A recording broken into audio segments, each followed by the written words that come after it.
தருமபுரி மாவட்டம் பாப்பட்டி வட்டாரம் மோலையான் இருக்கிறோம். இன்றைக்கி பார்த்தீங்கன்னா மக்காசோளத்தில் கலை மேலாண்மையில் பல வகை இருக்குது. அதில் வந்து பார்த்திங்கன்னா இயற்கை முறையிலையும் செய்யலாம், நிலப்போர்வைகளை செய்யலாம், களை எடுத்து பயிர் பண்ணலாம், பவர் டில்லர், பவர் வீடர் போன்ற வகைகளை வச்சு நம்ம களைகளை கட்டுப்படுத்தலாம். களை கொல்லிகளை பயன்படுத்தி களைகளை கட்டுப்படுத்தலாம். நம்மளுக்கு பார்த்திங்கன்னா பெரும்பாலும் நம்ம விவசாயிகளுக்கு அதிகமாக பாதிக்கிறது நம்ம பயிர்களையும் நம்ம மகசூலையும் பாதிக்கிறது 60% 80% வந்து மகசூலை பாதிக்கிறது வந்து களை தான்.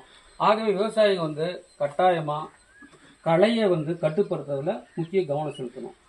களையை கட்டுப்படுத்தினா தான் பயிருங்களுக்கு வந்து சத்துக்கள், நம்ம கொடுக்குற சத்துக்கள் அனைத்தும் 100% போகலாம் கூட ஒரு 50-70% வந்து பயிருக்கு வந்து நம்ம கொடுக்குற உரம் வந்து முழுமையாக போய் சேரும். அதோடு இல்லாமல் பார்த்தீங்கன்னா தண்ணி சிக்கனமும் அதில் ஏற்படும்.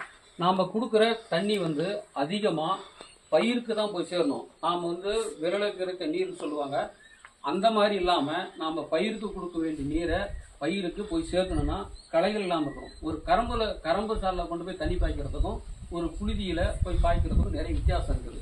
ஆகவே நம்ம இன்னைக்கு பயிருக்கு பார்க்கும்போது நிறைய தண்ணி வந்து சேமிக்கிறதுக்காகவும் இந்த களைகளை கட்டுப்படுத்தி ஆகணும்.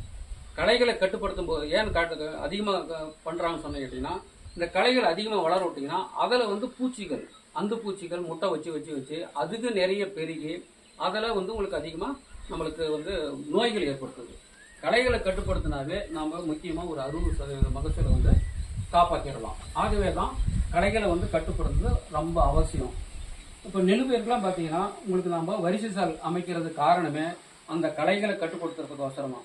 களைகளை கட்டுப்படுத்தி நாம் கோண விடுற ஓட்டுறதுக்காக தான் அரிசி சால் அமைச்சாங்க. முதல்லாம் பார்த்தீங்கன்னா 8 அடிக்கு ஒரு பட்டை விட்டு நட்டோம், அதில் வந்து கைகளை தான் எடுக்க முடிஞ்சது. ஆனால் இன்னைக்கு பார்த்தீங்கன்னா வரிசை சால் விட்டு கோண விடுற ஓட்டும்போது பார்த்தீங்கன்னா உங்களுக்கு மண்ணையும் நல்லா புரட்டி போடும், மேலே இருக்கிற மண்ணு கீழே வரும், வேர் வந்து நல்ல வேர் வந்து அடியில் வேர் பாய்ச்சி நெல் பயிர் சாயாமல் இருக்கும்.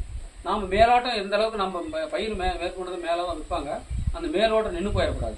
மண் எந்த அளவுக்கு புதப்பாக இருக்குதோ அந்த அளவுக்கு தான் இந்த நெல் பயிர் பார்த்தீங்கன்னா உங்களுக்கு கீழே வேர் பாய்ச்சி உங்களுக்கு அந்த சத்துக்கள் நிறைய இருக்கும். எந்த அளவுக்கு வேர் இருக்குதோ அந்த அளவுக்கு தான் உங்களுக்கு சத்துக்கள் வந்து எடுக்கும் பயிர். அதனால தான் கோணா விடுற கொடுத்து ஓட்ட சொன்னாங்க. இப்போ வந்து பெரும்பாலும் யாரும் கோணா விடுற அதிகமாக ஓட்டுறதில்ல. அதை விட இப்போ வந்து பார்த்தீங்கன்னா நட்ட ஒரு 10-12 நாளைக்குள்ளாரே பார்த்தீங்கன்னா உங்களுக்கு அந்த முள் கம்பியில் வந்து களை எடுக்கிறாங்க நிறைய விவசாயிங்க. இப்போ இந்த பக்கம்லாம் போயிட்டிங்கன்னா கம்ப்ளீட்டாக தெற்கெல்லாம் போயிட்டிங்கன்னா அந்த மாதிரி இதை ஆரம்பிச்சிடறாங்க. ஏன்னா அவங்க வந்து அந்த சமயத்தில் அவங்கள சரியாக நடவு பண்ண முடியாததுனால நிறைய தண்ணி வந்து காவேரி தண்ணி அந்த தண்ணியெல்லாம் வர்றதுனால நிறைய அது பாட்டுக்கு தண்ணி வந்து களைகள் வந்து நிறைய வந்தது, அவங்களால கட்டுப்படுத்த முடியல.